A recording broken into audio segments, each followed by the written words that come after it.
যে তুই মাকে নিয়ে কোনো একটা ছোট আলাদা জায়গায় নিয়ে যেত, মানে অন্য কোনো জায়গায়। আমি দেখছি।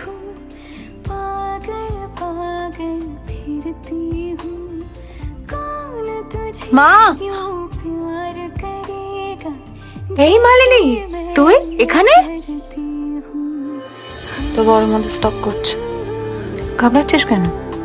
কোনো মেয়ের সঙ্গে কথা বলতে দেখলে নিশ্চয় সন্দেহ করবে না।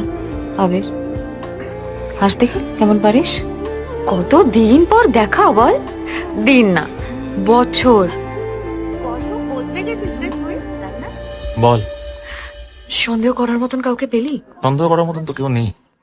একটা মেয়ে আগে চেনা হয়তো। আমি দেখছি দাঁড়া। ঠিক আছে, হঠাৎ করে কোথায় যে ভ্যানিশ হয়ে গেলি তুই? মিলি, তুমি এখানে? আমি এই লোকেশন দেখতে এসেছিলাম। মায়েরা কোথায় দেখতে পাচ্ছি না তো। ওরা ছিল